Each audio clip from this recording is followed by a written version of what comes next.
Bonjour mes chéris, Marie-Josée Saint-Laurent Notaire, pas ordinaire, et bienvenue à cette chronique. J'essaie de grossir l'image parce qu'elle m'a joué un tour, la machine.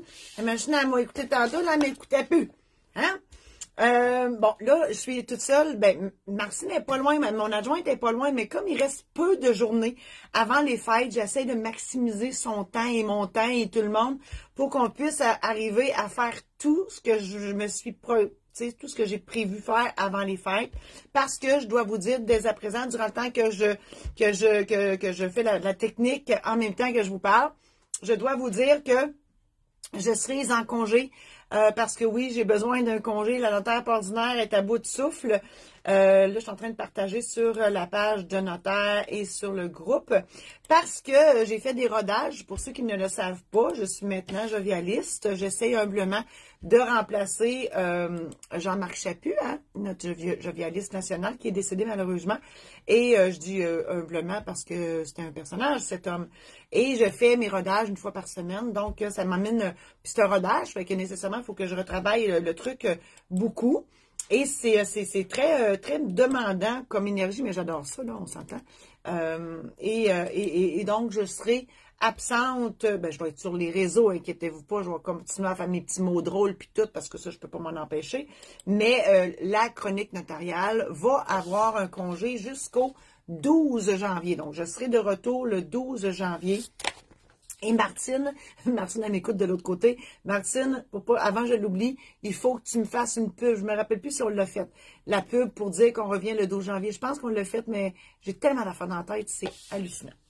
Alors, aujourd'hui, ce que je vous propose, parce que vous savez maintenant que les chroniques notariales, je reviens dans mon perso, c'est mes anecdotes qui se sont réellement passées dans mon bureau. Il y en a des drôles, il y en a des moins drôles. Celle-là, elle est touchante, abracadabrante, elle est vraie. J'ai changé les noms, mais toute l'histoire, elle est entièrement vraie. Et vous allez comprendre après la lecture, parce que oui, ce matin, c'est ce que je fais, je vous lis et je commente cette anecdote. Et le mot anecdote, on dirait que des fois, hein, ça a une connotation humoristique, mais anecdote, c'est une histoire réellement vécue. Ici, elle est moins drôle un peu. Mais elle finit bien, je vous rassure. Parlez-moi pas de regarder un film qui finit mal. Moi, les films avec les animaux, là, puis à Noël, on en voit des fois, là. Hein, les films là, que le chien meurt à la fin, là. La guerre des tucs, là. Moi, j'ai aimé ce film-là, mais Cléo, il meurt à la fin. Hey, écoute, j'étais tellement dévastée, je ne l'ai plus jamais écouté. J'écoute tous les autres films de Noël, là, je suis en avance, je les ai tous écoutés, là. Ça paye des boules et toute la patente, là. Tout écouté ça. Regardez-tu que je suis plus capable d'écouter? Je sais que le chien meurt à la fin. Je m'excuse pour ceux qui ne le savaient pas que le chien meurt à la fin. Je ne peux pas croire qu'il y a du monde qui ne savent pas que le chien meurt à la fin. Alors, parlant de mort, on arrive avec l'histoire. Il y avait un lien, puis je ne le savais pas. On vient avec l'histoire de Benoît et son désespoir. Cette histoire-là, elle est dans mon tome 1, intitulé Les mémoires de la maîtresse. Et vous allez voir, je fais beaucoup de parenthèses en vie, je vais en faire une maintenant. Pourquoi les mémoires de la maîtresse? Je le dis dans ma chaufférence parce que c'est le féminin de maître, parce que moi, le terme maître, je ne me suis jamais fait appeler comme ça, je trouve ça trop prétentieux. Martine va vous mettre les liens, parce que même si on est à distance, elle est là, elle est là. Bon, j'ai un appel, moi, c'est-tu drôle? Non, je ne peux pas vous répondre, monsieur, madame, je ne sais pas c'est qui. Ah non, c'est vrai, c'est moi qui fais ça le matin. J'avais demandé à Martine, puis j'ai changé d'idée. Rien que les fous qui ne changent pas d'idée, mais là, je suis un peu folle. J'avais oublié que c'est moi qui fasse ça. Alors, je vais vous mettre le lien. Martine, elle doit dire, ah, c'est moi ou c'est elle qui le fait? Non, non, Martine, je m'en occupe. Je vais vous faire ça. Dès à présent, allez vous chercher le lien. Du tome 1 de Les mémoires de la maîtresse, si jamais ça vous tente de le commander. C'est de la petite lecture légère, c'est un beau cadeau de Noël. Bon, bravo, même pas, lui, matin. Non, il veut rien savoir. Là, c'est parce qu'il faut dire que j'y vais freestyle, pas de lunettes. Fait que ça, là, des fois, là, c'est rough c'est rough sur l'Internet, là. Il dit, là, je veux bien, là, mais mets les bonnes lettres à bonne place, s'il vous plaît. C'est ça, là. Là, ça doit être ça que j'ai pas fait comme du monde. Fait que là, lui, il dit, là, ça marche pas. Ah, là, je l'ai eu. Ben, je pense. Ah oui, c'est ça. Donc, et là, vous savez, bon, il y a une trilogie, donc c'est les mémoires de la maîtresse récidive et parce que j'avais plein de choses encore à dire, et Les secrets de la maîtresse, 3e tome, qui est 100 pages de plus que les autres. Je l'ai en forme écrite, donc manuscrite, donc version papier, version numérique, et puis il est encore temps pour les fêtes, on peut vous l'envoyer immédiatement, et version audio aussi. Là, je vous mets le lien pour la version papier, mais si vous allez sur le site, vous allez avoir les autres versions. Donc, je vais y arriver à cette histoire-là. Benoît et son désespoir. Un matin de printemps, où il fait encore froid, la pluie tombe, faisant fondre les derniers bancs de neige, ou plutôt de glace. Bref, un temps gris. Benoît entre à mon bureau avec l'air égaré, désemparé. Il me dit, « Ça fait une demi-heure que je fais la main en char, puis quand je vois ton nom sur la vitrine, il y a une petite voix qui me dit que je dois venir te rencontrer. » Et moi de lui répondre, « Aucun problème, je n'ai pas de rendez-vous avant cet après-midi. Viens dans mon bureau de consultation, on va en jaser un peu. » Benoît est un grand gars aux cheveux noirs et aux yeux bruns qui me fait penser à un cheval de trait, un homme robuste qui n'a peur de rien et qui est très travaillant. Nous étions dans la même classe en secondaire 2. Nous partagions une belle camaraderie sans être vraiment amis.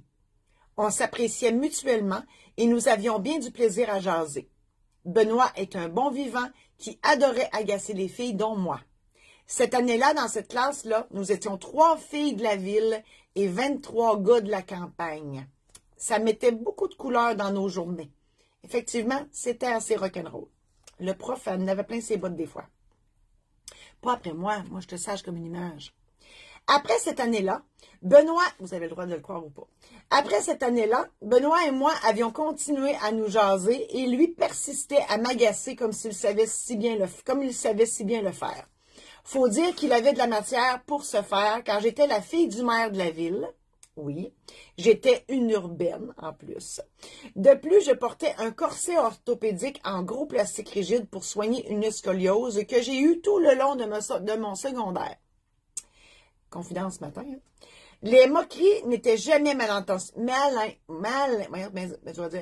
intentionnées, juste des toc-toc-toc en cognant du poing sur mon corset pour me dire bonjour ou de m'appeler Madame Saint-Laurent comme le personnage de Louise Deschâtelet dans l'émission Peau de banane, ou encore de faire des remarques sur mon père qu'il avait vu à la télé ou dans le journal. Rien de bien méchant.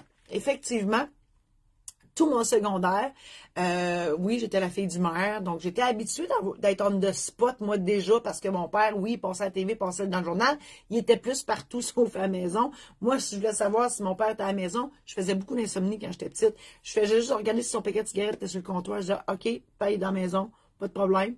Il se levait bien évidemment avant nous le matin, il venait pas dîner, souvent il venait pas souper, parce qu'il était très occupé, il avait sa business, conseil municipal, etc., Donc, voilà. Puis oui, j'ai eu une scoliose tout mon secondaire. Moi, je suis rentrée en secondaire 1. Ma mère était venue me mener en char. L'horreur. Hey, j'avais l'air d'une tortue. Je sais pas si je le raconte, j'espère que non. Je l'ai pour lui. J'étais de même, le corset voulait me remonter jusqu'aux oreilles. J'avais l'air d'une tortue dans sa carapace, là. C'était épouvantable. Ça a été l'enfer. Un corset, là, je vous le dis, là. Moi, je sympathise avec tous les enfants qui ont à vivre avec ça. C'est une torture psychologique et physique parce que notre corps, alors moi, mon corps, il a allongé d'un pied en 1 an. C'était vraiment quelque chose. Et il fallait aller aussi à Montréal à tous les 6 mois pour changer le corset et tout. Puis oui, tout le monde me cognait dessus, puis tout le monde le savait. On était à Amos, là. C'était pas gros, le village, là. Et ben, vu que j'étais déjà la fille du maire, tout le monde savait j'étais qui, avec le corset et tout. Puis, effectivement, Madame Saint-Laurent, ça a duré longtemps, ça dure encore aujourd'hui. Je reviens dans l'histoire. Je n'avais pas revu Benoît depuis la fin du secondaire, donc depuis une 20aine d'années. Le voir dans cet état dans mon bureau était assez surprenant. D'autant plus qu'il était toujours de bonne humeur, de ce que je me souvenais de lui, effectivement. Je lui demande, « Mais qu'est-ce qui s'est passé pour te mettre dans un état pareil, coudonc? » Il me raconte son histoire tout en pleurant à chaudes larmes. C'est assez troublant venant de lui. Je suis revenue de mon travail, de mon 3 mois dans l'Ouest à la mine où je travaille, puis quand je suis rentrée à la maison, il y avait une lettre sur la table. Ma femme n'était pas là, puis les enfants sont à l'école. Je me suis dit que c'était un petit mot pour me dire qu'elle était en ville, qu'elle était partie en ville, puis qu'elle reviendrait plus tard. Et moi, curieuse de la suite, je lui demande, puis c'était ça? Tout découragé, Benoît, il me répond, pas pantoute, elle est partie, point final. Moi, surprise et ne comprenant pas tout à fait, je dur de comprendre des fois, ou je voulais pas comprendre, partie où? Combien de temps? Et lui de poursuivre, elle est partie pour toujours, elle est plus capable de mes 3 mois partie travailler, puis mes 2 semaines de congé ici. Elle me laisse tout, la maison, les enfants, tout. Saisissant maintenant l'ampleur du drame, je lui réponds, « OK, Benoît, je comprends pourquoi que tu es à l'envers de même. Avais-tu des indices que ça arriverait, cette affaire-là?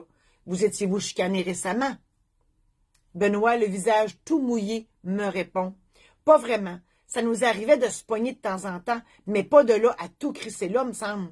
Là, je sais pas quoi faire. Je repars travailler dans 2 semaines. Qui va s'occuper des enfants durant ce temps-là?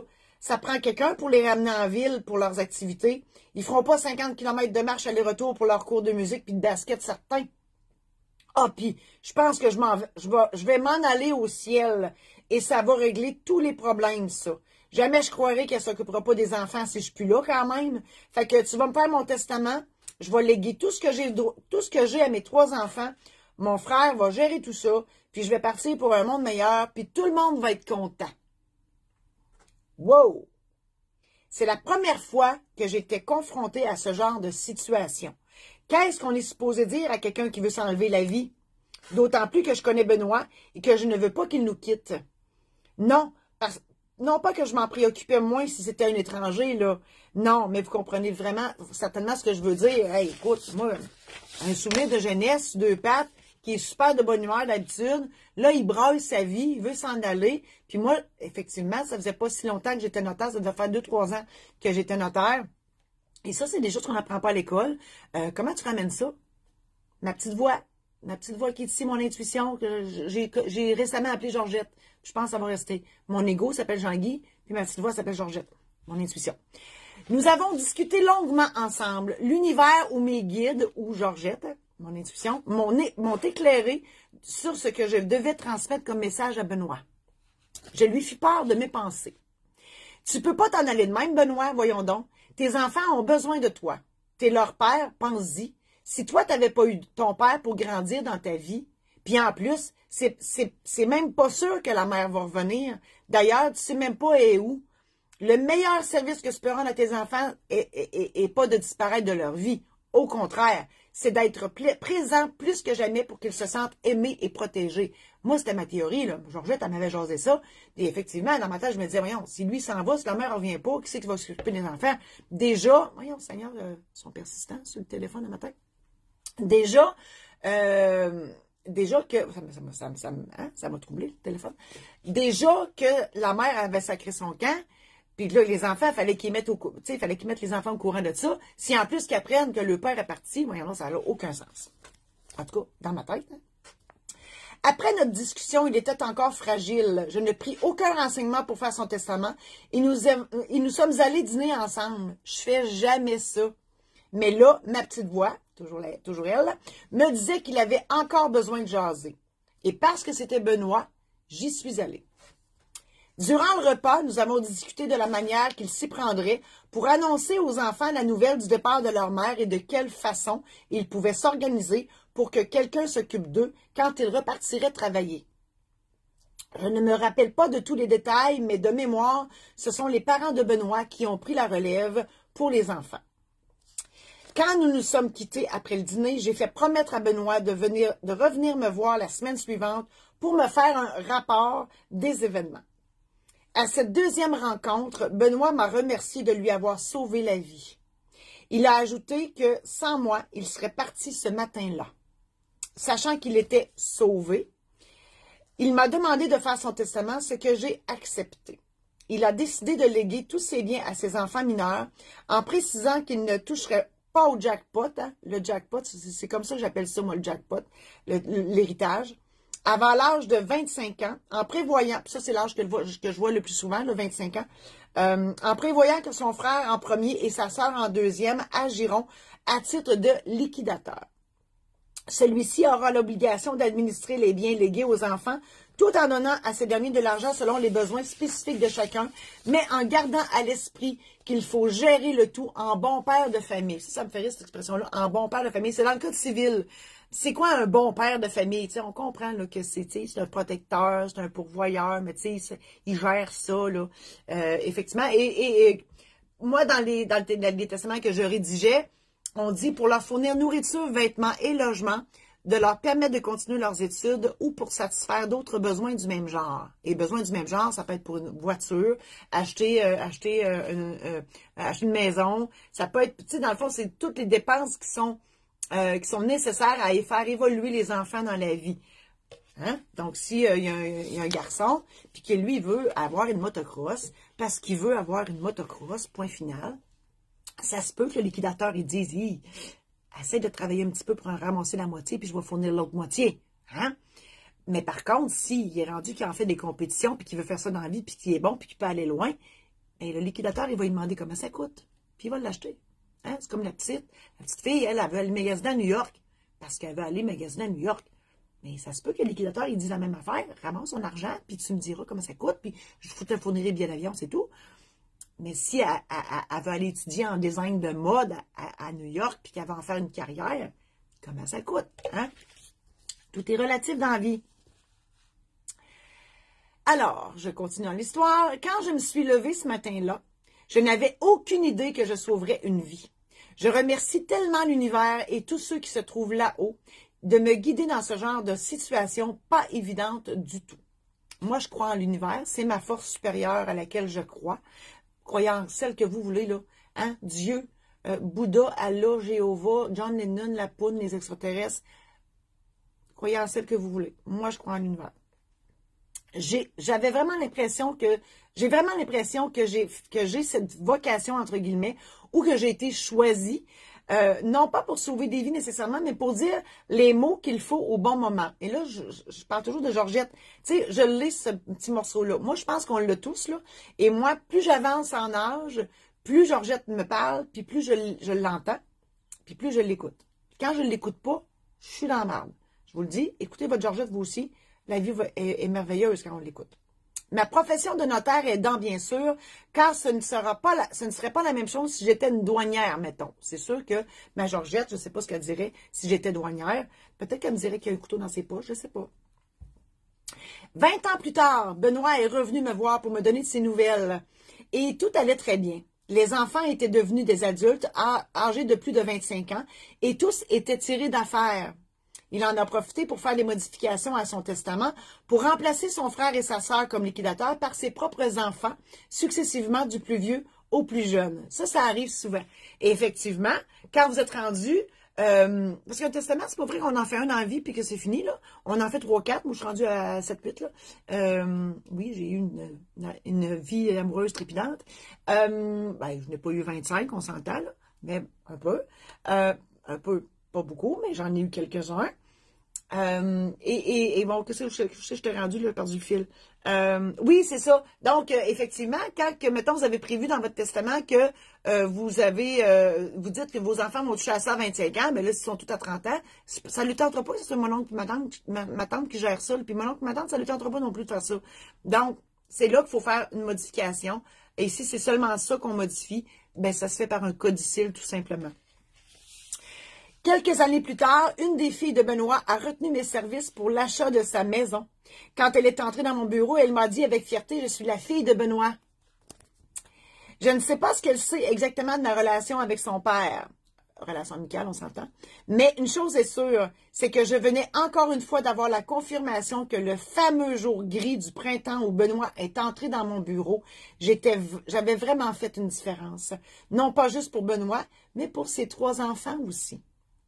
La morale juridique de cette histoire, le notaire est le juriste par excellence pour la protection de votre patrimoine, consultez-le. Effectivement, le ou la notaire, on est là pour protéger votre patrimoine dans des situations précises. Le testament, c'est en cas de mort. Le mandat d'inaptitude, c'est en cas d'inaptitude. Le mariage, c'est en cas de rupture. Pour protéger le ou la conjointe défavorisée économiquement, c'est à ça que ça sert le mariage. Ou, si on ne veut pas se marier, on fait une convention d'union de fait, qui a le même effet. Ensuite, ben, la succession, c'est sûr que là, on accompagne les gens pour protéger le patrimoine des héritiers. Hein? Donc, on est là pour protéger votre patrimoine. Et la morale philosophique de cette histoire, à trop avoir le nez collé sur l'arbre, on ne voit pas la forêt. Hein? Quand on voit ça, les hommes sont les hommes, là, ah, les petits chitis, les petits coquins, les hommes, eux autres, mon chum, le premier, ils voient ça ici. Moi, mon chum, si je dis, chérie, demain on fait ça, puis après-demain on fait ça, puis lui, il me regarde en voulant dire, mais oui, mais t'es un extraterrestre, bâtard, que c'est ça? Non, lui, il voit là. Hein? Lui, il est là. Il est dans lui, le moment présent, il croit ça, écoute, il est dans le moment présent tout le temps. Moi, écoute, je peux penser 1 an d'avance, moi. Lui, non, 1 an. Je l'aime, mon chum. On ne vient pas de la même planète que ce que vous voulez. Venez voir mon show. Je vous explique c'est quoi cette histoire-là, que les hommes viennent de Mars, les femmes de Vénus. Je vous explique tout ça. Et j'ai pas la vérité infuse. Il y a une explication scientifique à ça. Ensuite, je dis, prendre du recul est la meilleure chose à faire avant de prendre une décision aussi fatale que le suicide. Il faut toujours faire confiance à sa petite voix ou son intuition, ma Georgette, et aller là où celle-ci vous mène pour demander conseil et y voir plus clair. Effectivement, Benoît, j'ai failli dire son vrai nom, Benoît, il lui aussi écoutait sa petite voix. Sa petite voix, elle disait, va là, va là, va là, va là. Oui, puis effectivement, des fois, on fait la différence, puis on le sait pas. Moi, ce matin-là, je savais pas que je ferais cette différence-là. Je vous donne un autre bout de ma chaufférence. Je dis, dans ma chaufférence, le suicide est une solution définitive à un problème temporaire. Donc, si vous êtes dans la détresse et que vous avez besoin d'aide, ben appelez, demandez de l'aide. On a encore besoin de vous dans cette vie-ci. Oui, tout le monde est précieux. Et non, le suicide, c'est pas la bonne solution. Ceux et celles qui est à l'écoute, que je salue, y a-t-il du monde qui me pose des questions? Moi, je vois rien là. Je vais aller voir dans ma page pro de Jovialiste. Donc, si vous voulez faire votre testament, moi, j'ai un outil là, pour vous. J'ai préparé un programme en ligne. C'est moi qui vous parle. OK? Vous mettez ça sur votre ordi, sur votre téléphone, sur votre TV. Et je vous raconte en long et en large chacune des dispositions d'un testament, les choix que vous avez à faire. Juste au niveau des funérailles, c'est un buffet chinois, cette affaire-là. Il y a énormément de choix à faire. Et donc, c'est ça. Fait que, juste, je vous jase tout au long. Vous le faites à votre rythme. C'est préparer votre testament dans le confort de votre foyer et à votre rythme. Voilà, c'est ce que ça dit. Et puis là, ben, si vous l'écoutez, là, à un moment donné, là, je regarde mon écran, puis je vous regarde en même temps. Puis comme je suis une fille, je suis capable de faire deux choses en même temps. Mais des fois, je bloque un peu, quand même. Donc, mettons que vous avez écouté une des vidéos, là. Puis là, vous faites, oh mon Dieu, Seigneur, il faut que je pense. Ben, dormez là-dessus. Puis le lendemain, vous le reprenez. Puis en plus, à l'achat du programme en ligne, vous avez l'aide-mémoire sur lequel vous pouvez justement écrire vos choix. Vous m'avez regardé, là, puis là, vous dites, ah oui, ça, je le sais, là, ça, je sais que c'est ça. Toute l'aide-mémoire est là, puis on descend tout le programme en ligne dans l'aide-mémoire.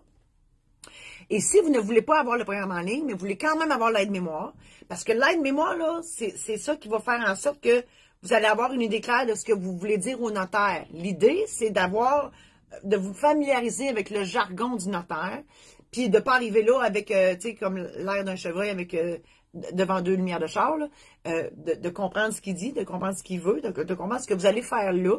Donc, le programme en ligne, l'aide-mémoire. Aide-mémoire, vous pouvez l'avoir seulement à part du programme en ligne, soit version papier ou version numérique. Donc là, je vais aller tout vous mettre les liens pour ça.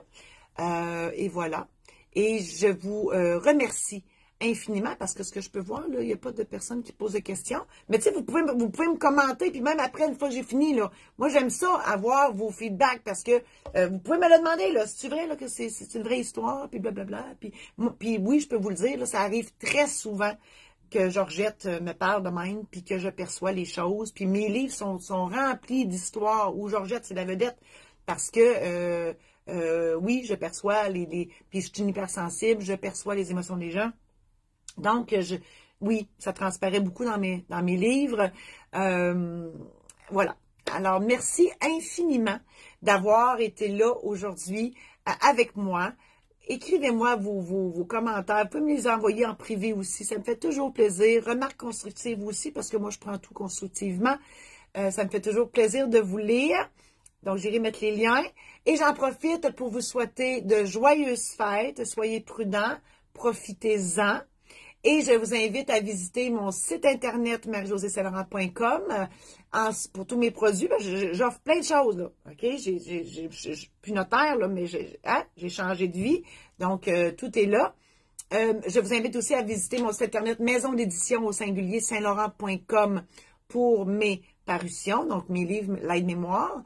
Je vous invite aussi, j'en profite, pour visiter le www.domaine-lamarieuse.com, mon site de chalet en Boiron. Donc, c'est un domaine de villégiature. Si vous voulez prendre un petit peu de temps pour vous, là, dans le temps des fêtes, c'est loué mur à mur, mais on a d'autres disponibilités en hiver. Voilà. Alors, merci infiniment. De retour le 12 janvier prochain. Joyeuses fêtes tout le monde.